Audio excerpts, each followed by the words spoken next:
Media में आया था उसके ऊपर अपना स्पष्टीकरण दे दिया मीडिया के अंदर ही, और उन्होंने पूरा एक्सप्लेनेशन कर दिया कि ऐसा उनका ना तो इंटेंशन था, ना उन्होंने ऐसा कहा है, ना कोई बात थी।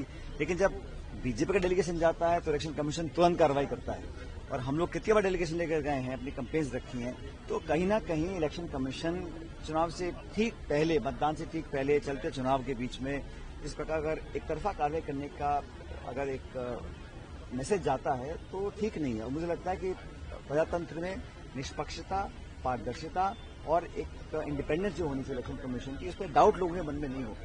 अगर जनता के मन में जहन आ गया कि ये तो एक तरफा कार्रवाई होती है तो ये लोकतंत्र के लिए ठीक नहीं है।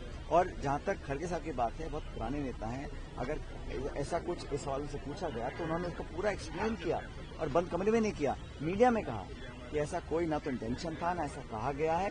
और पूरा एक्सप्लेन करने के बावजूद भी अगर इलेक्शन कमीशन भेज रहा है तो मैं लगता है कि ये तो जनता भी देख रही है कि अगर कांग्रेस पार्टी कंप्लेन करती है भाजपा नेताओं के बारे में, बहुत सारे ऐसे काम हुए हैं 4-5 राज्यों के चुनावों के दौरान, अभी तक कोई कार्रवाई भाजपा नेता ने नहीं करी है, तो ये दिखलाता है कि कहीं ना कहीं पक्षपात रवैया है। ये कल बंगाल में फर्स्ट फेज का इलेक्शन है, आप भी चुनाव प्रचार के लिए गए। बंगाल में इस बार कांग्रेस पार्टी का प्रदर्शन बहुत बेहतर रहेगा। मैं कई बार कह चुका हूं कि बंगाल के लोगों ने 3 बार मौका दिया है राज्य सरकार को, उसी राज्य सरकार को 3 बार मौका दिया है केंद्र सरकार को, तो ना तो राज्य सरकार और ना केंद्र सरकार ये बोल सकते हैं उनके दल हमें मौका नहीं दिया। अब 10-12 सालों में बंगाल में हुआ क्या है, सिर्फ टकराव हुआ है दोनों स्टेट गवर्नमेंट और सेंट्रल गवर्नमेंट का, उस टकराव में नुकसान बंगाल के लोगों का हुआ है। और हम तो वहां देख रहे हैं कि वहां पे एक बदलाव है। पहली बार कांग्रेस पार्टी 294 सीट को लड़ रही है, तो हमारा वोट बढ़ेगा, हमारे उम्मीदवार जीत कर आएंगे और कांग्रेस पार्टी का प्रदर्शन पहले से बहुत बेहतर रहेगा। केरल के आप पर्यवेक्षक रहे, केरल के वरिष्ठ पर्यवेक्षक रहे, केरल में क्या देखें? केरल में एक तरफा माहौल बदलाव का था, ये चुनाव एक बदलाव का चुनाव था, और वहाँ 10 साल से कम्युनिस्ट की सरकार रही।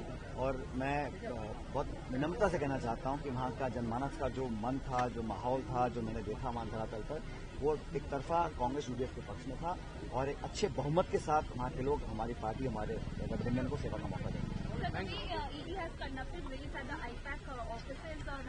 We all know that the agencies of Government of India, whether it's income tax, whether it's ED or the CBI, are exclusively working to fulfill the agenda of the ruling dispensation.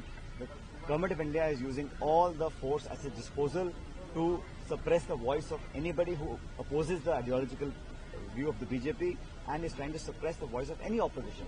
And it's very clear in the last 1 decade, all these have become tools to quieten the voice of dissent, anybody who opposes the central government. And in fact, I think these agencies have lost credibility because the conviction rate is less than 1%. Before election, to attack people, to raid people, to serve notices, it's only done to make sure that people are careful not to oppose the BJP. But I think people in the opposition have credibility and faith of the people will fight for it. And these agencies are being blatantly now misused, and the whole world knows about it.